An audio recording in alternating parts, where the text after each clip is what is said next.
எல்லாரும் மாச சம்பளம் வாங்கி பீரோல பூட்டி வைக்கிறீங்களா? அப்போ உங்க பணம் வளராதுங்க. உங்க பணம் வளர்றதுக்கு என்ன பண்ணணும்னு டவுட் இருக்கா? என்னதான் சம்பாதிச்சாலும் அதை சேவ் பண்ணணும் இல்லையா? அது சேவ் பண்றதுக்கு ஒரு நல்ல இடம் வேணும் இல்லையா? பேங்க்ல போட்டு வைக்கலாம்னு பார்த்தாக்கா 4% 5% தராங்க. இன்ஃபிளேஷனை பீட் பண்ணணும் அப்படின்னா ஸ்டாக்ல போடலாம் பார்த்தாக்கா அங்க ரிஸ்க் அதிகம்ன்றாங்க. பயமே இல்லாம உங்க பணத்தை எங்கேயாச்சும் போட்டு வைக்கணும்னு நினைக்கிறீங்களா? போட்டு வைக்கிறதோட இல்லாம இன்ஃபிளேஷன் ரேட், அதாவது 6-7% இன்ஃபிளேஷன் இருக்கு அப்படின்னா அட்லீஸ்ட் 7%-8% வரைக்கும் ரிட்டர்ன் தரக்கூடிய ஒரு நல்ல இடம் இருக்காமா அப்படின்னு கேட்டீங்க அப்படின்னா அதுக்கு ஒரு சிறந்த இடம் இருக்கு. அதுவும் சென்ட்ரல் கவர்மெண்டோட இடம் இருக்கு. நீங்க பயப்படாம உங்க பணத்தை போட்டு வைக்கலாம். அதை பத்தி தான் இப்போ இந்த வீடியோல பார்க்க போறோம். ஆனா நல்ல விஷயத்த தெரிஞ்சுக்க ரியல் ஹட்ஸை எல்லாருக்கும் ஷேர் பண்ணுங்க. இதுல நல்ல தகவல் எல்லாம் உங்களுக்கு வந்துகிட்டே இருக்கு. சென்ட்ரல் கவர்மெண்டோட ஒரு செக்யூர் அண்ட் சேஃபான ஒரு பிளேஸ் தாங்க இது போஸ்ட் ஆபீஸ். போஸ்ட் ஆபீஸ்ல இவ்ளோ இருக்கா அப்படின்ற கேக்குற அளவுக்கு நிறைய ஸ்கீம் இருக்கு. இதுல நம்ம சேவிங்ஸோ இல்ல ரிட்டர்ன்ஸோ அது மட்டும் இல்லாம இன்சூரன்ஸ் கூட இப்ப கொடுக்க ஆரம்பிச்சுட்டாங்க போஸ்ட் ஆபீஸ்ல. சோ நீங்க A to Z எல்லாமே சென்ட்ரல் கவர்மெண்ட் நமக்கு போஸ்ட் ஆபீஸ்ல கொடுக்க ஆரம்பிச்சுட்டாங்க. First number 1 savings account. Number 2 post office monthly income. Number 3 post office time deposit. Number 4 post office recurring deposit. Number 5 public provident fund. Number 6, Senior Citizen Savings Scheme. Number 7, Kisan Vikas Patra. Number 8, National Savings Certificate. Number 9, நம்ம செல்வ மகள் திட்டம் தான். Number 1, Post Office Saving Account. இதுல உங்களுக்கு minimum 500 ரூபாயில இருந்தே நீங்க எடுத்துக்கலாம். மேக்சிமம் எவ்வளவு வேணாலும் நீங்க வச்சுக்கலாம். ஆனா இதுல ரிட்டர்ன் வெறும் 4% தான். சோ இதனால எந்த யூஸும் கிடையாது. உங்களுக்கு மத்த ஸ்கீம் பத்தி தெரியல அப்படின்ற ஸ்டேஜ்ல சேவிங்ஸ் அக்கௌண்ட் வச்சிருக்கா, அட்லீஸ்ட் சேவிங்ஸ் அக்கௌண்டாச்சும் வச்சிருக்கலாம். That is best. அடுத்து post office monthly income. Post office monthly இன்கம்ன்றது மினிமம் 1500 ரூபாயில இருந்து ஆரம்பிக்குது. உங்களுக்கு ஒரு இண்டிவிஜுவல் பர்சன் அப்படின்னா 4 லட்சம் ரூபாய் வரைக்கும் வச்சுக்கலாம். நீங்க ஜாயிண்ட் அக்கௌண்டா ஓபன் பண்றீங்க அப்படின்னா 9 லட்சம் ரூபாய் வரைக்கும் நீங்க டெபாசிட் பண்ணி வச்சுக்கலாம். இதோட ரிட்டர்ன் 7.4. சோ நீங்க பணம் வீட்டை வருஷத்துக்கு 7% வந்தாலும் 0.4% உங்க பணம் வளர்ந்துருக்கு இதுல. Third point post office fixed deposit. இதான் டைம் டெபாசிட்னு சொல்லுவாங்க போஸ்ட் ஆபீஸ்ல. இதுல ஒரு 4 கேட்டகரி இருக்கு. சோ 1 வருஷம், 2 வருஷம், 3 வருஷம், 5 வருஷம்.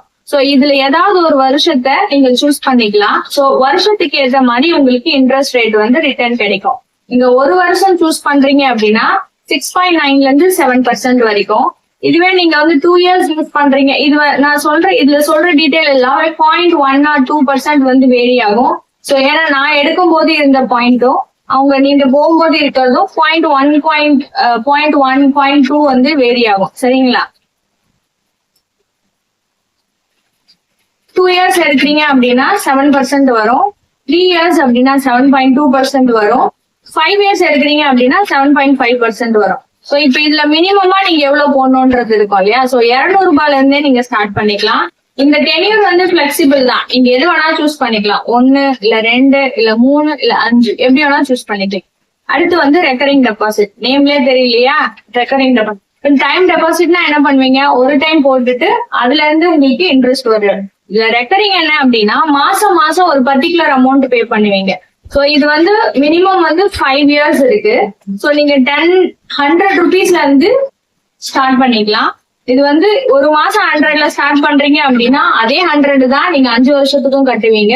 சோ உங்களுக்கு இப்ப அமௌண்ட் எவ்வளவு வரும், உங்களுக்கு மந்த்லி எவ்வளவு சமாளிக்க முடியும்னு தெரியுதோ அதை நீங்க ரெக்கரிங் டெபாசிட் போட்டுக்கலாம். இது நீங்க படிக்க போறாங்க அப்படின்னா சோ நீங்க இப்பத்துல இருந்தே சேவ் பண்றீங்க அப்படின்னா சோ இப்பத்துல இருந்தே சேவ் பண்ணீங்கன்னா அவங்க காலேஜ் படிக்கும் போது இந்த ரெக்கரிங் டெபாசிட் எடுத்து அப்படியே அவங்களுக்கு காலேஜ் படிக்கிறதுக்கு கொடுத்துருவோம்.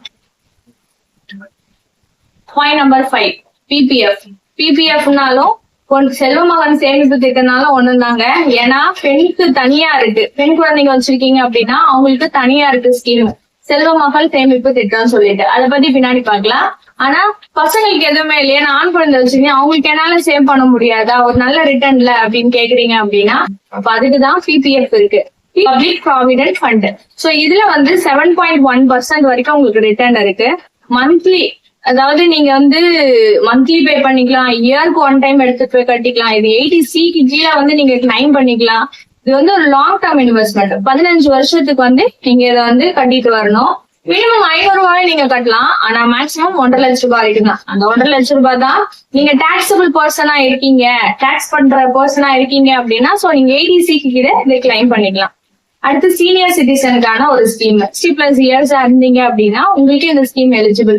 அதாவது வந்து இப்ப நீங்க அப்ப நான் 20 வயசு எனக்கு என்ன இதுல யூஸ் அப்படின்னு நினைக்கிறீங்களா? அப்படி கிடையாது. உங்க பேரண்ட்ஸ் இருக்காங்க இல்லையா, அவங்களுக்கு இந்த விஷயம் தெரியாம இருக்கலாம் இல்லையா, நீங்க அதை சொன்னீங்க இல்ல உங்க பேரண்ட்ஸ் இடத்துல இருந்து நீங்க இதை பண்ணி கொடுக்கலாம்.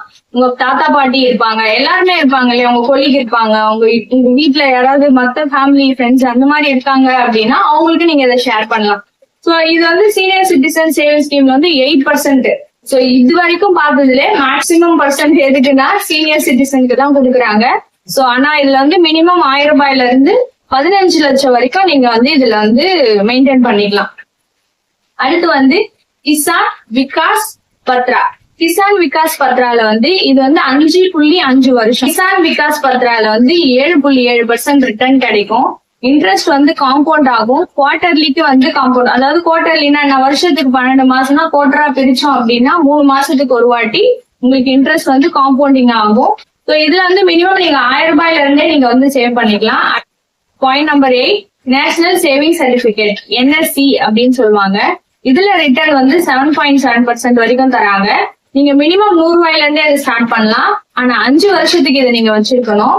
அப்புறம் வந்து இதுல 80C கீழே நீங்க கிளைம் பண்ணிக்கலாம். நீங்க சப்போஸ் டாக்ஸபிள் பர்சன் அப்படின்னா 1.5 லட்சம் ரூபாய் வரைக்கும் இதுல 80C கீழே நீங்க காமிச்சிக்கலாம். அடுத்ததாங்க முக்கியமானது செல்வ மகள் சேமிப்பு திட்டம். இதுலதான் இருக்கிறதுல இன்ட்ரெஸ்ட் ரேட் அதிகம், 8.2 வரைக்கும் தராங்க. சோ நீங்க வீட்டுல பெண் குழந்தைங்க வச்சிருக்கீங்க அப்படின்னா அவங்களுக்கு 21 வயசு ஆகுற வரைக்கும் நீங்க இதை பே பண்ணிட்டு வரலாம். சோ 21 வருஷம் நீங்க இதை கட்டணும். இருக்கிறதுலயே லாங் டேர்ம் இன்வெஸ்ட்மெண்ட் என்னன்னு பாத்தீங்கன்னா செல்வ மகள் சேமிப்பு திட்டம் தான். இந்த வட்டி எதுக்கு அதிகமா தராங்கனாலும் அதுக்குதான். ஆனா உங்க பெண் குழந்தைக்கு 10 வயசுக்கு கீழே இருந்தா மட்டும்தான் இந்த ஸ்கீமை நீங்க எடுக்க முடியும். 10 வயசு கிராஸ் பண்ணிட்டாங்க அப்படின்னா நீங்க PPF தான் போக வேண்டியதா இருக்கும். செல்வ மகள் சேமிப்பு திட்டத்துக்கு கீழே வர மாட்டீங்க.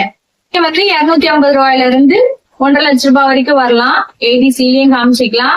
சோ 80Cக்கு கீழே வந்து மொத்தம் 3 பாயிண்ட் வருது. NSC வருது, செல்வ மகன் சேமிப்பு திட்டம், செல்வ மகள் சேமிப்பு திட்டம். சோ இது மூணுமே நீங்க வந்து 80C கீழே 1.5 லட்சம் ரூபாய் வரைக்கும் நீங்க வந்து கிளைம் பண்ணிக்கலாம். சோ உங்களுக்கு வந்து அதுக்கு நீங்க அந்த அமௌண்ட்டுக்கு வந்து டாக்ஸ் பே பண்ண வேண்டிய அவசியம் இருக்காது. இதே மாதிரி இன்னும் நிறைய வீடியோஸ் போடணும் அப்படின்னா பிரியா சர்ச்சை சப்ஸ்கிரைப் பண்ணுங்க. இந்த வீடியோ பிடிச்சிருந்தது அப்படின்னா like and share and comment பண்ணுங்க. உங்க ஃப்ரெண்ட்ஸ் அண்ட் ஃபேமிலிக்கு இதை ஷேர் பண்ணி நீங்க பயனடைஞ்சதோட இல்லாம அவங்களுக்கும் நல்ல இன்ஃபர்மேஷன் எடுத்து சொல்லுங்க. நம்மளோட சேர்ந்து அவங்களும் வளரட்டும். நமக்கு தெரிஞ்ச இன்ஃபர்மேஷனை 4 பேருக்கு சொல்லும் போது அதுல கிடைக்கிற சந்தோஷமே தனிங்க. நீங்களும் உங்களுக்கு தெரிஞ்ச இந்த இன்ஃபர்மேஷனை உங்களை சுத்தி இருக்க தெரியாத ஃப்ரெண்ட்ஸ் அண்ட் ஃபேமிலிக்கும் இதை பத்தி எடுத்து சொல்லுங்க. இல்ல உங்களுக்கு ஏதாவது டாபிக்ஸ் வேணும்னாலும் அந்த கமெண்ட்ல சொல்லுங்க. அதை பத்தி நம்ம மேலும் டிஸ்கஸ் பண்ணலாம். தேங்க்ஸ் ஃபார் வாட்சிங். பை.